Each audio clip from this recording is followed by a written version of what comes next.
gold. Since its first discovery, it's been valued and coveted by humankind. Part of its attraction, of course, is its scarcity. But it has other fine qualities. It doesn't rust. It can be fashioned into intricate forms, and it's delightfully shiny. Naturally, these uncommon attributes have always made it a symbol of worth to its possessors. The rich. No wonder it's so seductive. Out in the Sinai wilderness, then, the free but unhappy Israelite proto-nation have a little of this very precious substance, largely from former Egyptian neighbours. In the desert, it's of no practical use, but if they make it to wherever it is they're going, it's a useful sort of insurance. However, when their leader leaves them alone, they become increasingly anxious and are tempted to elevate its importance, invest it with even greater value among them, even out there.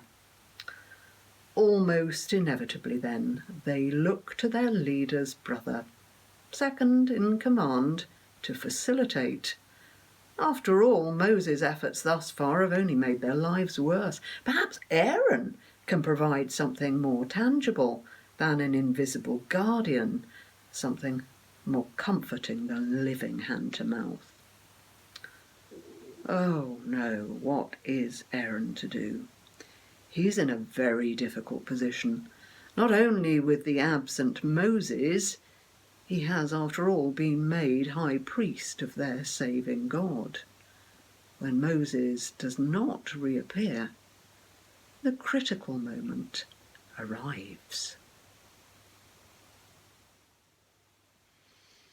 I might have known something like this would happen. Yeah, of course, crossing the sea were miraculous, especially with all our pursuers drowning. But was life actually better? Depends how you look at it. No more of the brutal overseers, the increasingly impossible workload, being despised for our different ethnicity, the stealing the bread and jobs of the native population. What? But no more security either. Living without brick housing, well, that might have been tolerable if we weren't right out in the desert. In Egypt, even with our miserable bosses, we were safe enough. That was a trade-off. Moses pointed the people towards our God.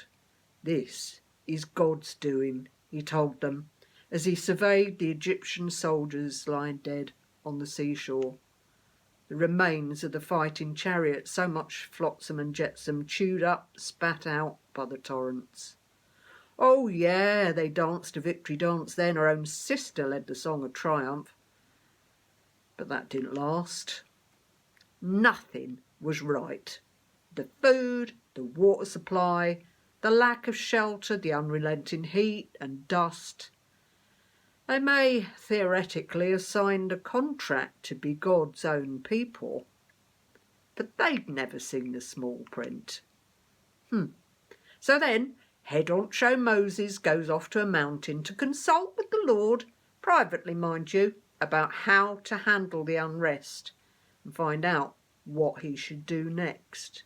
Even me, to hold the fort on me Jack Jones. He'd been gone for days and days. Was he ever coming back? Perhaps something had happened to him. Yeah, of course, I prayed. But nothing. Only silence. Ask yourself, can God only communicate with one at a time? When they turned their anger on me, well, what could I do? Mystery would only take them so far in believing they needed something more tangible. Something they could all see and marvel at, something they had a stake in. They also wanted a bit of fun, amid all the gritty reality of being independent-like. You know, like people who've been imprisoned or living under a curfew. Bit of a knees up, that'd go a long way to lifting their spirits. So, a bull. Only a little one. Familiar image I fashioned from their donated and prized trinkets. It were like the sacred Apis, son of Hathor, an Egyptian symbol of fertility, strength and power. Yeah, I knew right enough it was expressly forbidden by our contract. No other gods, especially not images formed from gold or silver. The living God, I am, is unlike any other creature or object or substance. He cannot be pictured or made by human hands. Oh, our people still wanted to worship.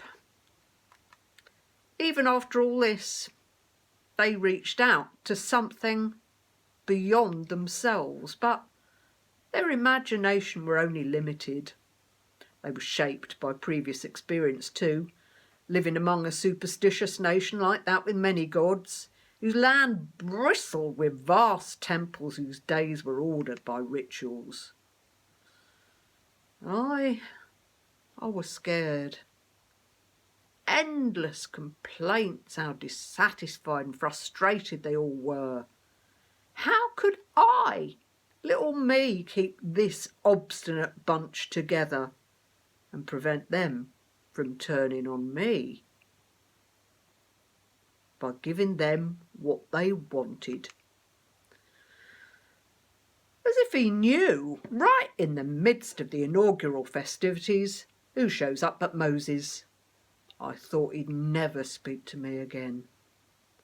We had broken the unbreakable rule, unswerving, exclusive loyalty to the one and only God who had saved us, promised us a land and a rich future that were foremost among his terms and conditions. We'd seen how God dispatched the idol-fancying Egyptians. Perhaps he'd destroy all of us too. Moses and I had often agonised over our people's negative attitude, their relentlessly stubborn character. Oh, Moses explained later how he'd had to intervene. He begged a furious Lord to be patient and to give us time. We'd been through such ordeals. Just give us a chance to adjust to his ways. That very Israelite stubbornness, who knows, maybe one day that would turn out to be our saving grace.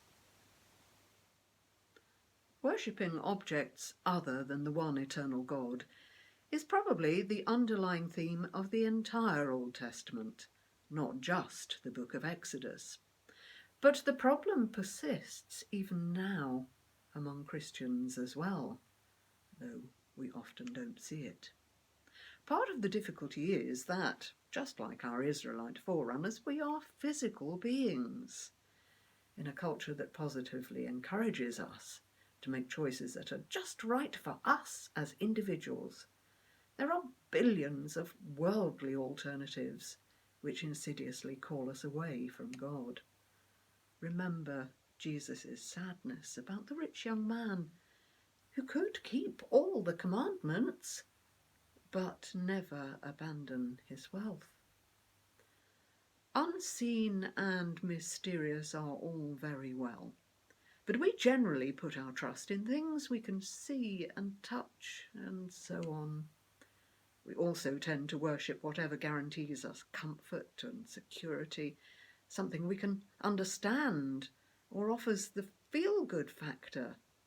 Ideally, something we can control. But as his earliest responding people discovered, these are not necessarily attributes of Almighty God. Truly worshipping him in every moment of our lives almost inevitably requires some element of sacrifice. But embracing his finest qualities ourselves, love, patience, forgiveness, generosity, we may discover eventually that even gold is a poor substitute.